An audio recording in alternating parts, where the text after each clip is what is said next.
वो हम स्टडी कर रहे हैं। आपके सामने स्क्रीन नजर आ रही होगी। Topic 13, measurement of concepts. आज हम स्टडी कर रहे हैं मेजरमेंट ऑफ कॉन्सेप्ट्स।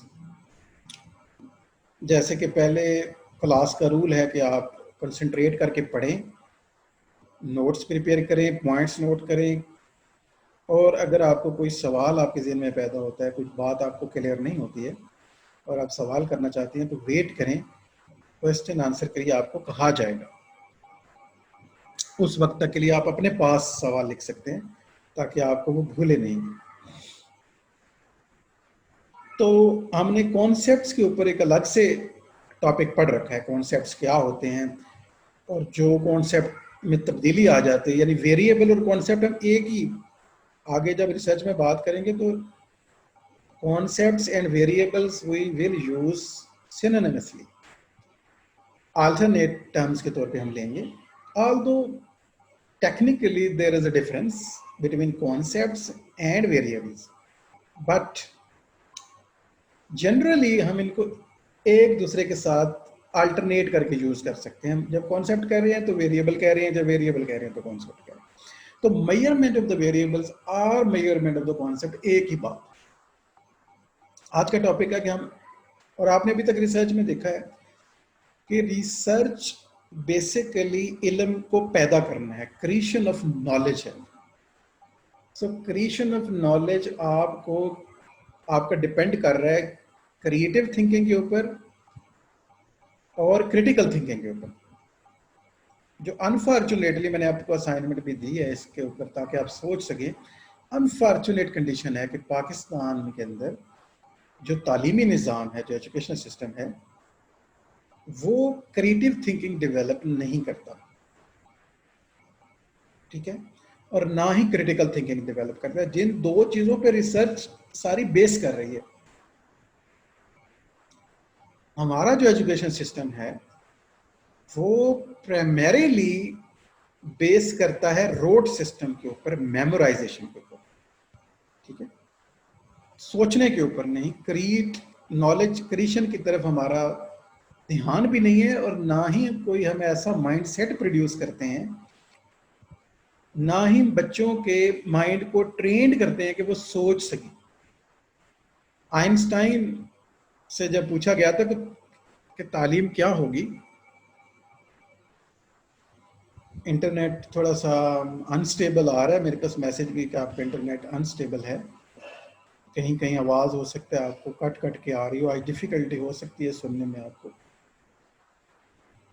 उसकी वजह मैंने अभी आपको बताई है, और अगर कोई नया आया तो उसको भी बता दूं कि इलेक्ट्रिसिटी फील्ड है इस वक्त, डिसकनेक्टेड है, यानी लोड शेडिंग हो रही है शायद। अभी देखिए कितने टाइम तक बिजली आती है, तो उसका हम वेट कर रहे हैं। अभी यूपीएस पे पंखा चल रहा है और आवाज़ भी दे रहा है, तो वो भी शायद आपको आ रही होगी। हाउएवर, चलिए टॉपिक की तरफ वापस आते हैं। कुछ आपको टेक्स्ट नज़र भी आ रहा होगा, कुछ मेरी बात सुन लें, कुछ देख लें, कुछ खुद से जो गैप बन जाए तो थोड़ा खुद से सोच लें कि मैंने क्या कहा होगा। तो समझना है आपको, या हम इसकी बेस में समझने की कोशिश कर रहे हैं कि तालीम क्या है। आइंस्टाइन का जवाब, जो इस सदी का सबसे बड़ा ब्रेन है, और उसका ब्रेन सच में सेफ भी किया गया, उसकी बॉडी को बरी किया गया, ब्रेन उसका बिल्कुल लेबॉर्ट्री के अंदर सेफ हालत में है, ताकि हम उसको समझ सकें कि आखिर इतनी बड़ी बड़ी बातें, इतने बड़े बड़े आइडियाज़, इतना बड़ा ब्लैक होल तक, कायनात के बाहर तक कैसे उसने सोच लिया। खैर, उनका एक एजुकेशन के ऊपर बड़ा दिलचस्प स्टेटमेंट है कि तालीम का पर्पस ये नहीं होता कि आपको ये दिया जाए कि व्हाट टू थिंक, कि ये सोचें, जी आपको मटेरियल दे दिया जाए सोचने के लिए। वो कहते हैं ये तालीम नहीं होती है, ये रोड सिस्टम है, और इसी पे पाकिस्तान बेस भी कर रहा है। वो कहता है कि तालीम होती है how to think, training of the mind की जाए कि so that the mind can think innovatively and creatively for itself, for others. तो व्हाट टू थिंक नहीं, हाउ टू थिंक, यानी training of the mind to think for themselves is called real education according to the Einstein. जो उससे बड़ा आप क्या जवाब हो सकता है हमारे पास। और हमारा जो एजुकेशन सिस्टम है अनफॉर्चुनेटली ये हाउ टू थिंक, इनोवेशन और क्रिएशन के बिल्कुल खिलाफ है।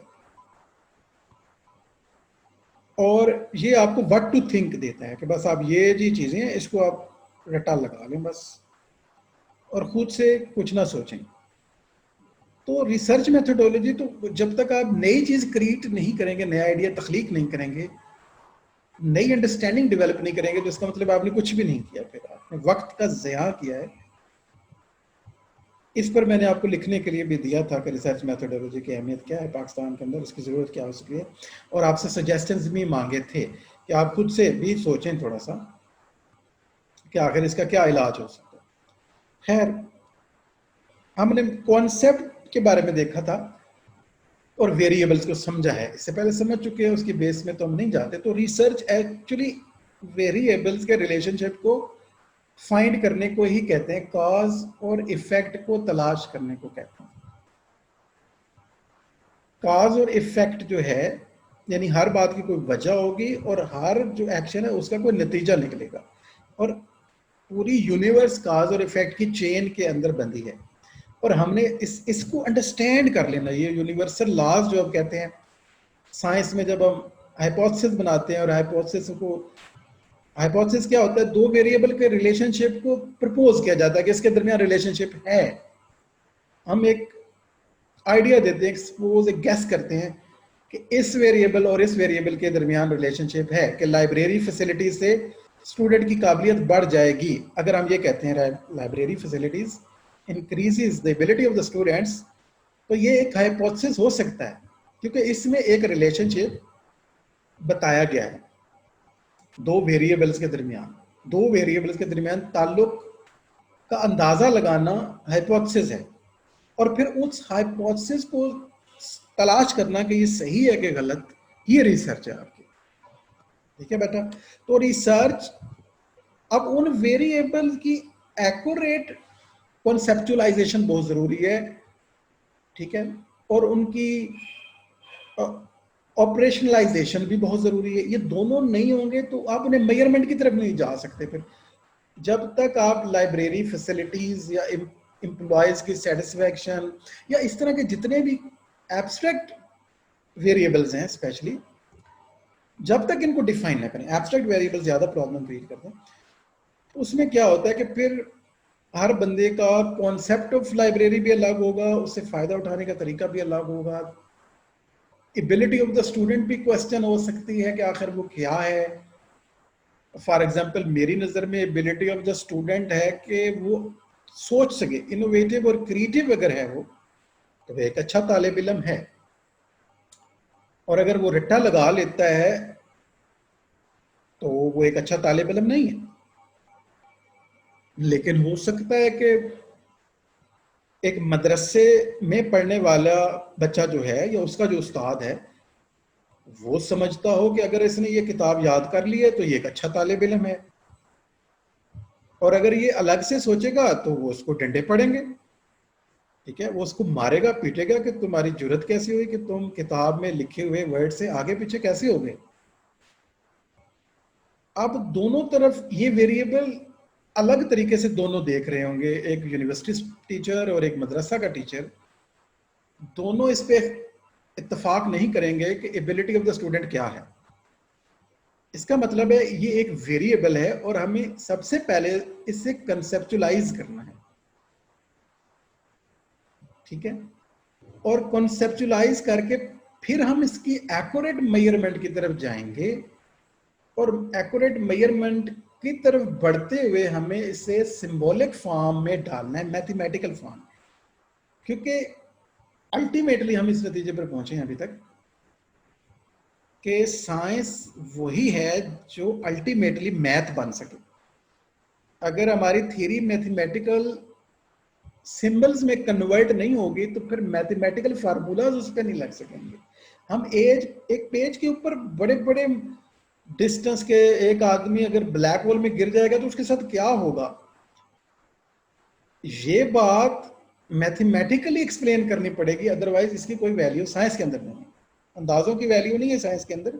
साइंस के अंदर एक्यूरेट मेजरमेंट्स और एविडेंस की वैल्यू होती है। अब एक्यूरेट मेजरमेंट के लिए हमें, यानी ये जो ट्रांसफॉर्मेशन है एक खाली बात की फिर उसे कॉन्सेप्ट बनाना, यानी कॉन्सेप्चुलाइजेशन, बाकायदा से जब मैं डिफाइन कर दूंगा कि एबिलिटी ऑफ द स्टूडेंट मेरी नज़र में ये है, एक एज ए रिसर्चर मैं पहले इसको डिफाइन करूंगा what it means by ability of student according to the researcher. इस यानी वो मेरी नज़र में क्या होगी, मैं आइंस्टाइन का हवाला देकर, रेफरेंस देकर उसे ब्रैकेट कर दूंगा कि एबिलिटी है क्रिएटिव थिंकिंग और इनोवेटिव थिंकिंग। अगर वो खुद से कर सकता है एक नोवल सिचुएशन को, एक नोवल प्रॉब्लम में अगर वो अपनी एबिलिटी लगा सकता है और उसे सॉल्व कर सकता है, तो मेरी नज़र में वो एक एबल स्टूडेंट है। अब क्या होगा कि आप एंड पे इसी पैरामीटर में रिसर्च को पढ़ेंगे। It is called conceptualisation. और फिर कॉन्सेप्चुलाइजेशन करने के बाद मैं उस एबिलिटी को मेजर करने के लिए इसको कुछ सिंबॉलिक फॉर्म में ढालूंगा, और फिर कोई स्केल होगा जिसपे मैं मेजर करूंगा ना एबिलिटी को। मुझे एक स्केल भी डिवाइस करना होगा, ठीक है, और इसको सिंबॉलिक फॉर्म में डालना होगा, और फिर सिंबल्स के कुछ नंबर होंगे ताकि अल्टीमेटली मैथमेटिकल फॉर्म में आ जाए कि इस बच्चे के का आईक्यू लेवल क्या है।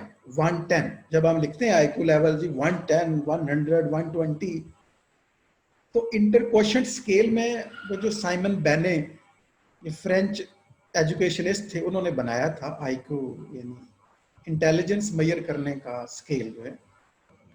तो 120 अगर एक बंदा नंबर लेता है तो उस नंबर जो अब ये आ गए, ये मैथमेटिकल फॉर्म में हमने बताया है कि ये बच्चा जो है, ये चाइल्ड जो है, ये कितना काबिल है।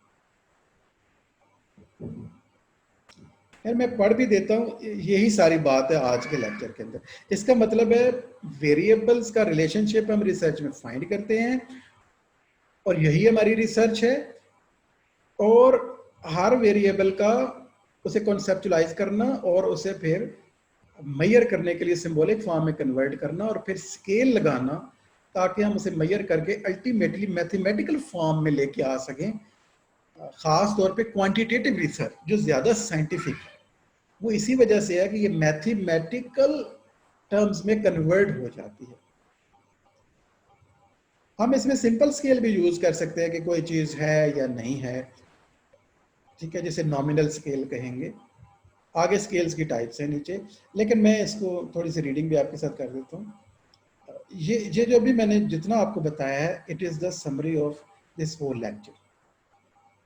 अगर देखा जाए तो लेक्चर यही है, यही बातें हैं इसके अंदर। अगर आपने ध्यान से इसको पढ़ा है तो अभी आपको क्लैरिटी हो चुकी होगी, लेकिन हम बाद में सवाल की तरफ आएंगे, लेकिन थोड़ा सा पढ़ के लेट्स रीड इट। उससे पहले मैं ज़रा एक घूंट पानी पी लूँ।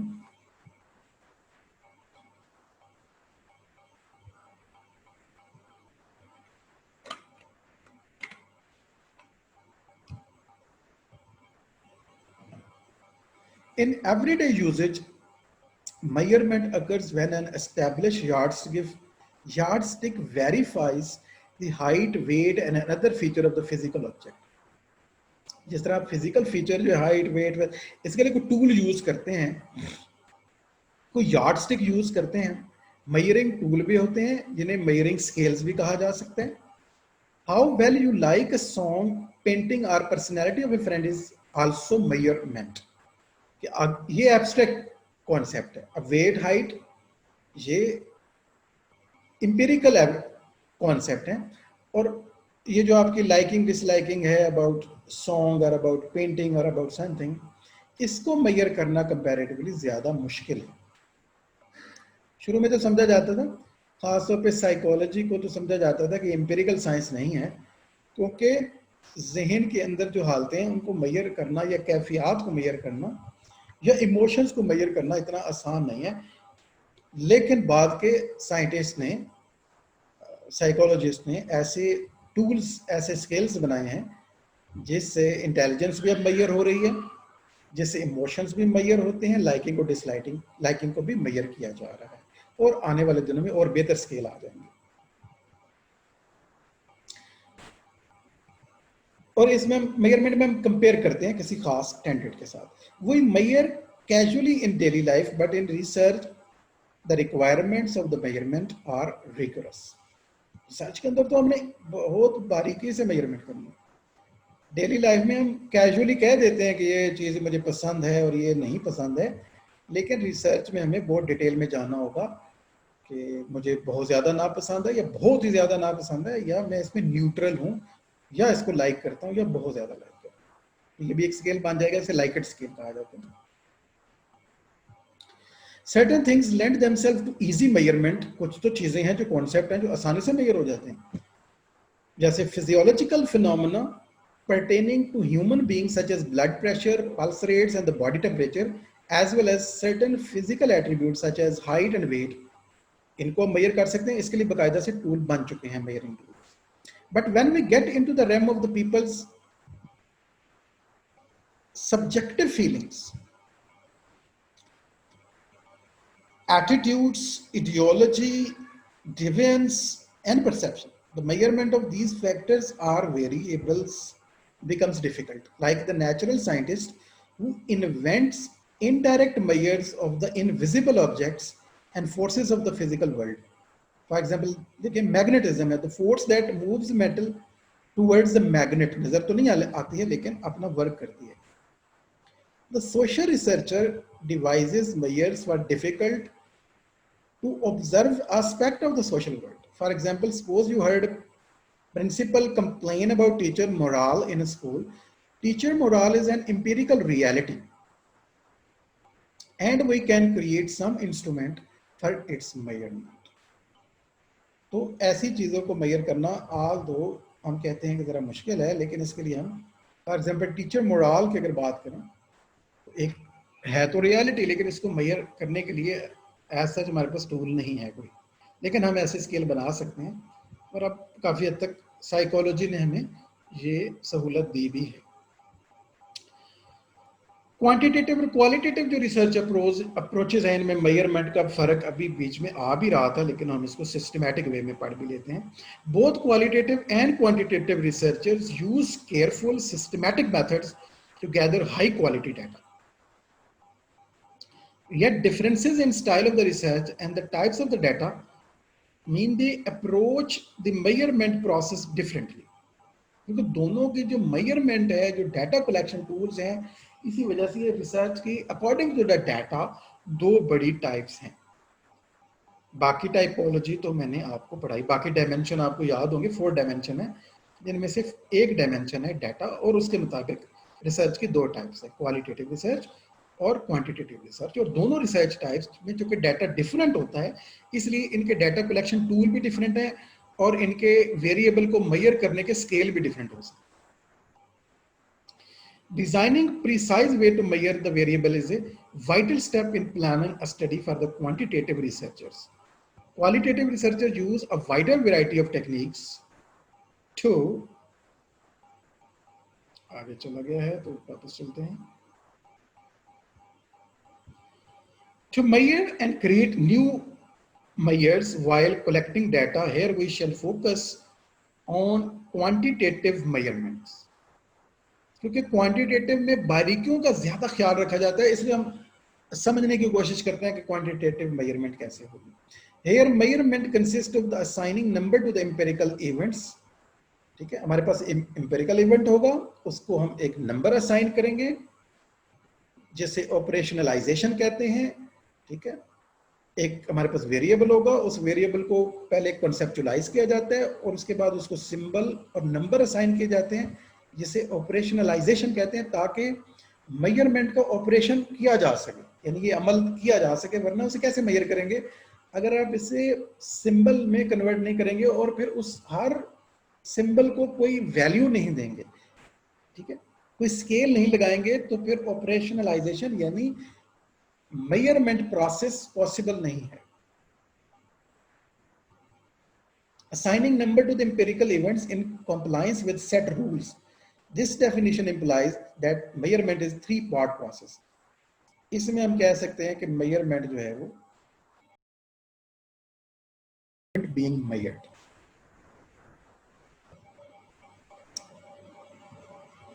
Number 3, applying the mapping rules to the each observation of the event.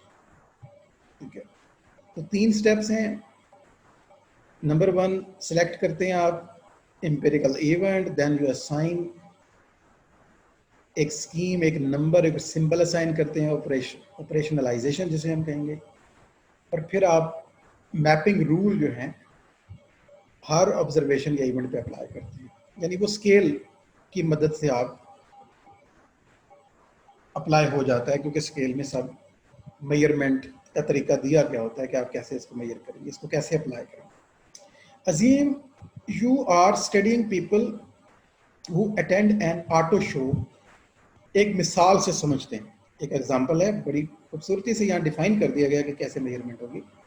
For example ये ऑटो शो, व्हीकल शो, जहाँ पे गाड़ियों की नुमाइश हो रही है, आप एक शो में शरीक होते हैं, where all year's new models are on display. You are interested in learning the male to female ratio among attendees.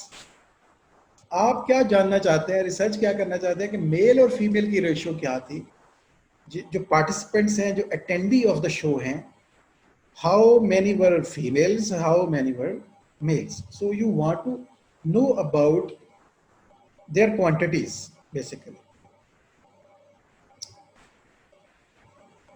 You observe those who enter the show area if a person is female. तो अब इसमें होता ये है कि हाँ जी, light आ गई है, उम्मीद है कि हमें डिफिकल्टी हो रही थी, अब नहीं होगी। 1 सेकंड होल्ड कीजिएगा।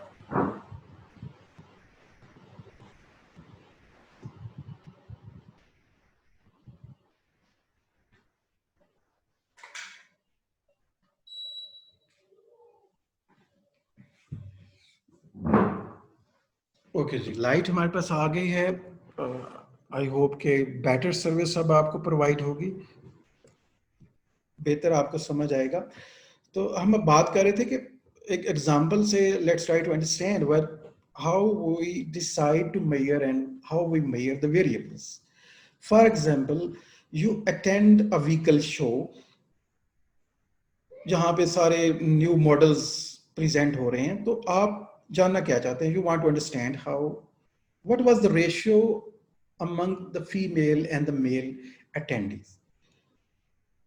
अब आप क्या करेंगे, यू ऑब्जर्व दो। अब टूल कौन सा आप यूज करेंगे, ऑब्जर्वेशन टूल। डाटा कलेक्शन कैसी होगी, डाटा आपने डिसाइड कर लिया, रिसर्च का पता चल गया, पॉपुलेशन क्लियर है, अब सैंपल आप कैसे लेंगे या कैसे जानेंगे कि क्या रेशो थी, सारा ऑब्जर्व करना पड़ेगा। किसी से बात करने की जरूरत नहीं, बस आप खड़े हो जाएं, ऑब्जर्व करें जो एंटर होते हैं लोग। Who enter the show area, if a person is female you record an F। आप पेपर पे क्या लिखते हैं, F। फीमेल के लिए आपने F साइन दे दिया और मेल के लिए आपने M sign. It is called operationalization. Okay, any other symbol such as 0 and 1। आप 0 भी दे सकते हैं, 0 for the female and 1 for the male, और 1 for the female and 0 for the male, जो आप चाहें। एक तरीका ये आपने तय करना है, इसे ऑपरेशनलाइजेशन कहते हैं। कॉन्सेप्चुअलाइजेशन फर्स्ट स्टेप है और दूसरा है ऑपरेशनलाइजेशन, फिर आप उसे इंप्लाई करते हैं। And may also be used if you to know that group the symbol identifies, कुछ भी आप दे सकते हैं। Researchers might also want to measure the desirability of the styling of the new space van. They interview a sample of the visitors। लेकिन अगर आप जानना चाहते हैं कि न्यू वैन जो आई है, बड़ी खुली है, स्पेस वैन है, तो लोगों की लाइकिंग डिसलाइकिंग या डिजायरेबिलिटी को मेजर करना चाहते हैं, ये उससे आगे का एक स्टेप है। तो फिर आप डिजायरेबिलिटी महज ऑब्जर्वेशन से तो नहीं कर सकते, अब आपका टूल चेंज हो जाएगा और आप इंटरव्यू टूल लगाएंगे उनकी इंटरनल डिजायर्स को मेजर करने के लिए। और कितनी डिजायरेबिलिटी है, कितनी लाइकिंग है, डिसलाइकिंग, इसके लिए आप डिफरेंट स्केल यूज कर सकते हैं। नीचे स्केल्स भी आ रहे हैं, जितना अच्छा स्केल यूज करेंगे उतनी बारीकी से आप उसको मेजर करेंगे। Researchers might also want to measure the desirability of the styling of the new space van. They interview a sample of the visitors and assign with a different mapping rule. अब आपका mapping rule different हो सकता है, different आप उसके लिए symbols assign कर सकते हैं, उनके different value तय कर सकते हैं. Their opinion to the following scale. For example, ये following scale Likert scale कहलाता है. ये आपके सामने होगा. Very desirable 5 होंगे, 4 3 2 1 यानी very undesirable की तरफ आप बढ़ेंगे. यानी 5 का क्या मतलब होगा? If someone very desirable about the van, you assign 5 marks. Desirable 4, 3 मतलब 0 है, neither desirable nor undesirable. So undesirable 2 and 1 is very undesirable. तो at the very end जो है ना आपके पास एक mathematical conclusions निकल आएंगे. All measurement theories would call such an opinion rating scale as the form of measurement. Researcher use two process. अभी जो आपने पीछे देखा है, तो रिसर्चर इस तरह करते हुए दो प्रोसेस से गुजरता है, conceptualisation and operationalisation in measurement. तो कॉन्सेप्चुअलाइजेशन क्या है और ऑपरेशनलाइजेशन क्या है, इसको और डिटेल से समझ लेते हैं. बहुत आसान सी बात है, आपको समझ तो आ चुकी है. Conceptualisation is the process of taking a construct, एक कॉन्सेप्ट जिसे आप बना रहे हो, प्रोसेस में उसे कॉन्स्ट्रक्ट की, and refining it by giving it a conceptual और थ्योरेटिकल डेफिनेशन.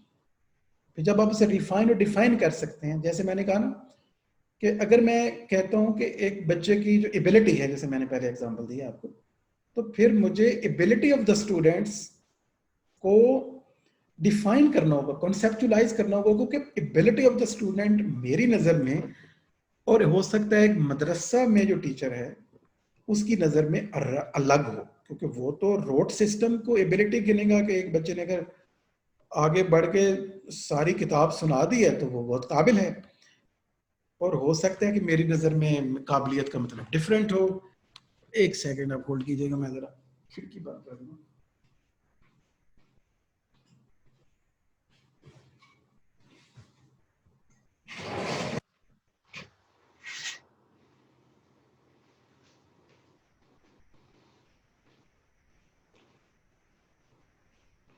तो ये जो कॉन्सेप्ट का डिफरेंस होगा हम दोनों के दरमियान, जिसकी वजह से रिसर्च की अंडरस्टैंडिंग का प्रॉब्लम आ जाएगा. हो सकता है आप जो आपकी नज़र में एबिलिटी ऑफ द स्टूडेंट या काबिलियत जो है बच्चे की वो अलग हो, उसका अलग मतलब हो. तो इसको कॉन्सेप्चुलाइज करना पहला स्टेप है, यानी उसे वेरिएबल, उसे प्रॉपर एक कॉन्सेप्ट बनाना होगा और उसे बांधना होगा, सिंगल मीनिंग जाए. क्योंकि हम कोई ड्रामा नॉवल नहीं लिख रहे हैं कि मेरी बात 100 बंदे पढ़ें तो 100 मीनिंग निकलने चाहिए, वो उतनी ही डेप्थ वाली होगी. नहीं, रिसर्चर चाहता है कि 100 बंदे पढ़ें तो उन्हें एक ही बात समझ आनी चाहिए. It is called conceptualization. So conceptual definition is the definition in abstract theoretical term. It refers to other ideas or concepts. There is no magical way to turn a concept into precise. Conceptual definition कोई formula नहीं है, आपने खुद उसको बनाना होता है, एक reference से देते हैं. जैसे मैंने आइंस्टाइन की एग्जांपल देकर मैं उसे उस कॉन्सेप्ट को टाई कर सकता हूं और एक खास सिमत, एक खास डायरेक्शन दे सकता हूं. It involves thinking carefully, observing directly, consulting with others, reading what others have said, and trying possible definitions. ये सारा प्रोसेस आप करेंगे तो आप एक नतीजे पर पहुंच जाएंगे. वैसे मैंने बहुत आसान तरीके से आपको बताया. ऑपरेशनलाइजेशन क्या है? Operationalization is the process of linking the conceptual definition to a specific set of measurement techniques और प्रोसीजर्स. अब इसी एबिलिटी ऑफ स्टूडेंट को मुझे कोई साइन और सिंबल देना है ताकि मैं उसको फिर प्रोसीजर में डाल सकूं, मेजरमेंट के प्रोसेस में डाल सकूं, स्केल के अंदर लेके जा सकूं उसको. यानी linking of the language of the theory with the language of the empirical measurement, यानी मैथमेटिकल लैंग्वेज में ट्रांसफॉर्म करना, मैथमेटिकल फार्मूला में ट्रांसफॉर्म करना ऑपरेशनलाइजेशन है. क्योंकि ऑपरेशनलाइजेशन फिर मैथमेटिकल जो फार्मूला अगर उस पर अप्लाई होगा और फिर उस पर कोई नतीजा निकलेगा, अगर आप इसे सिंबॉलिक फॉर्म में मैथमेटिकल लैंग्वेज में नहीं लेके जाएंगे तो ऑन पेपर आप उसके डिफरेंट मीनिंग नहीं निकाल सकते. जो रिजल्ट्स हैं, यहां मीनिंग का मतलब है अप्लाई नहीं कर सकते अदर सोर्सेस के ऊपर. The theory is full of abstract concepts, assumptions, relationship, definition casuality. Empirical measures describe how people concretely measure specific variables. They refer to the specific operations or things people use to indicate the presence of a construct that exists in observable reality. So operationalization क्या है? Is done by looking at the behavioral dimension. May be internet connection अभी भी unstable होगा, उम्मीद है, लेकिन पहले से बेहतर आपको समझ आ रही होगी. So operationalization is done by looking at the behavioral dimension, facets and the properties denoted by the concept. There are then translated into observable elements so as to develop an index of the measurement of the concept. Operationally defining a concept involve a series of steps. यानी यहाँ पे यानी किसी को operationalisation की तरफ लेके जाने के लिए कई स्टेप्स हो सकते हैं, जैसे जॉब सेटिस्फैक्शन का कॉन्सेप्ट यहाँ पे मौजूद है. इसकी मिसाल देखिए. Let us try to operationally define job satisfaction, a concept of interest to educators, managers and students alike. What behavioral dimension or the facets or the characteristics would we expect to find in people with high job satisfaction? Let us first of all have a conceptual definition of job satisfaction. अब job satisfaction एक ऐसा concept है जो कि again एक variable है और एक ऐसा variable है जिसके different meaning हो सकते हैं. अब इस तरह के abstract things के लिए qualitative टाइप के जो वेरिएबल्स होते हैं, इनको सबसे पहले आपको कॉन्सेप्चुलाइज करना है. तो पहला स्टेप क्या है, इसे कॉन्सेप्चुलाइज किया जाए. कैसे? Employers feeling toward their job, इसके डिफरेंट डायमेंशन हो सकते हैं, हम किस तरफ जाना चाह रहे हैं. Degree of satisfaction that individual obtain from various roles they play in an organization, ये भी सेटिस्फैक्शन का एक मतलब हो सकता है. अब प्लेयरेबल और positive emotional feeling resulting from the appraisal of the ones job और जॉब एक्सपीरियंस. इस तरह implies perception of the how well the job provides those things, something that are important. These things are the dimensions of the job satisfaction.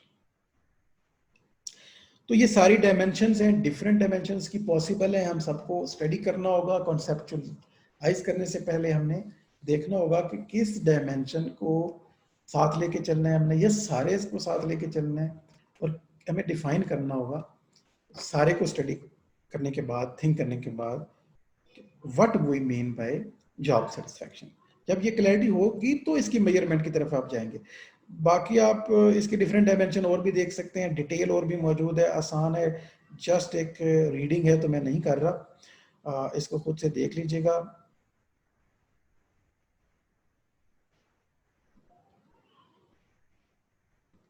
हम scales की तरफ आ जाते हैं. जब हम मेजरमेंट की तरफ जाते हैं तो स्केल्स क्या हैं? Scale and indexes are often use interchangeably. Studies के अंदर इसको इंडेक्स भी कहा जाता है और स्केल भी कहा जाता है.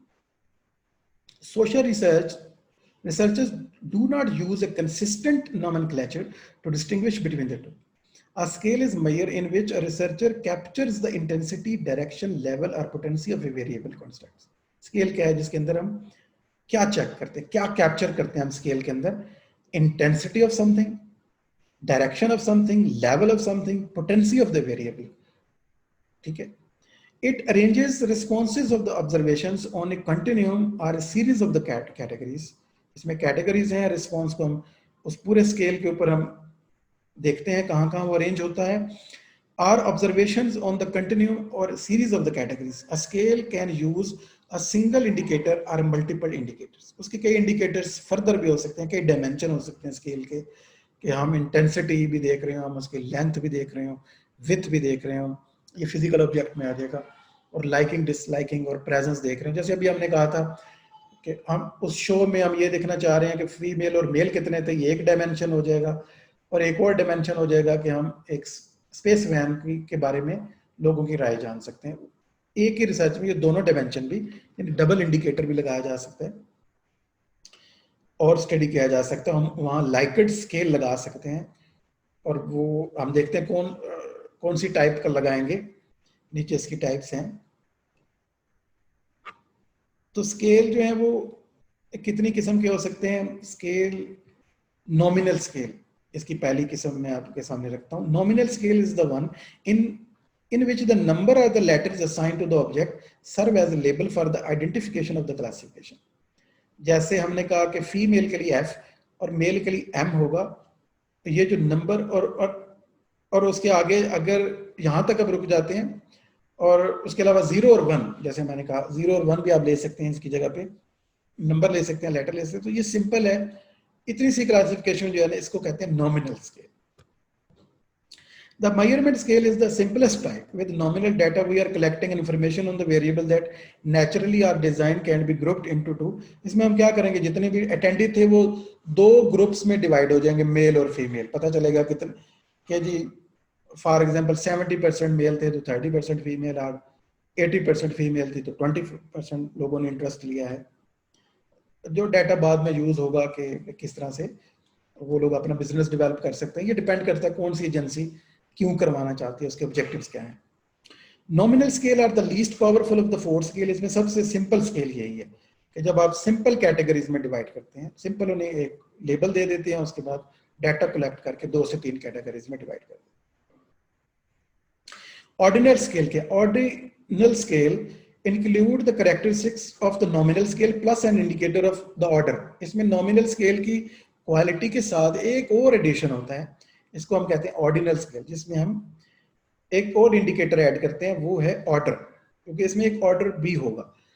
For example, if A is greater than B and B is greater than C, then A is greater than C. इस तरह के रिजल्ट इसमें निकलेंगे। कोई ए बी सी अगर हम एक ऑर्डर फॉर्म में रखते हैं और ये तय कर लेते हैं कि ए जो है वो ग्रेटर होगा बी से और बी ग्रेटर डेफिनेटली होगा फिर सी से, फिर इसका मतलब ये भी होगा ए ग्रेटर है सी से। इस तरह के मैथमेटिकल रिजल्ट्स निकलेंगे इसमें। The use of the ordinal scale implies a statement of greater than, lesser than, ठीक है, इस तरह के हैप्पियर देन, सुपीरियर टू और पुअर देन वाले कॉन्सेप्ट निकलेंगे इसके अंदर से। इस तरह की जो रिसर्च है उसमें हम ऑर्डिनल स्केल लगाएंगे या ऑर्डिनल स्केल लगाएंगे तो इस तरह के रिजल्ट हमारे पास आएंगे, डबल इंडिकेटर कि कोई चीज क्लासेस में भी डिवाइड है और फिर हम देखेंगे कि कौन ज्यादा इंटरेस्टेड था, कौन कम इंटरेस्टेड था, या कौन पुअर देन और हैप्पियर देन, और इस तरह की कोई भी चीज जो हम तलाश कर रहे हैं। इंटरवल स्केल उससे थोड़ा सा आगे कॉम्प्लेक्स 3 इंडिकेटर के साथ। Interval scales have the power of nominal and ordinal scales plus. अब इसमें दोनों चीजें, इसमें एक और इंडिकेटर ऐड हो रहा है, एडिशनल स्ट्रेंथ इसकी क्या है, एक और इसके अंदर जो चीज ऐड होती है वो क्या है, they incorporate the concept of equality of intervals. इसमें जो एक और क्वालिटी है वो 1 से 2 और 2 से 3, 3 से 4 की हायरार्की तो है ही, लेकिन उसके दरमियान जो इंटरवल्स हैं उनकी भी अहमियत है। The distance between 1 and 2 equal the distance between 2 and 3। इस तरह यानी इसके दरमियान जो इंटरवल्स हैं उसको भी हम मेजर करेंगे कि वो कितना वक्फा था उसके दरमियान, कोई चीज जो हैपन हो रही है ऑर्डर के साथ। For example, the elapsed time between 3 and 6 AM equals the time between 4 and 7 AM. One cannot say, however, 6 AM is twice as the late 3 AM because the zero time is an arbitrary origin in the consumer price index.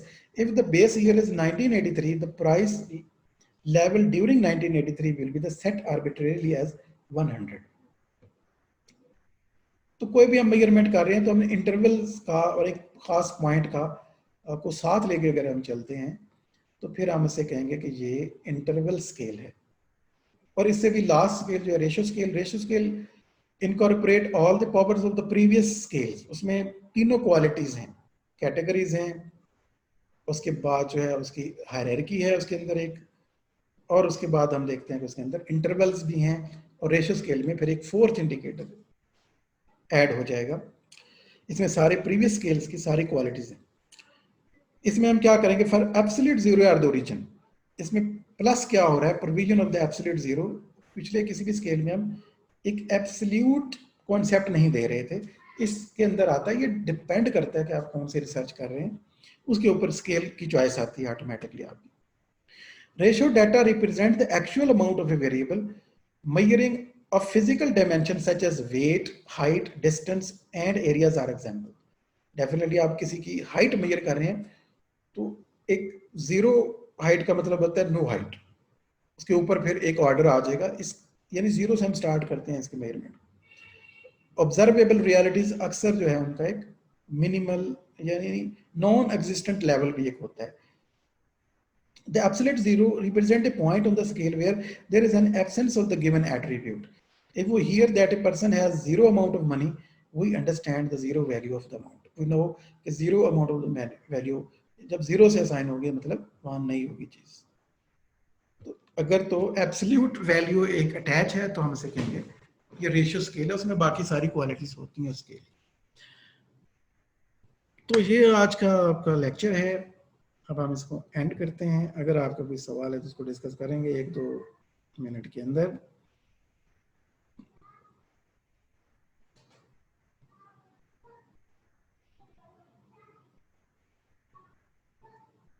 आवाज़ आज आपको इतनी अच्छी नहीं आई होगी, may be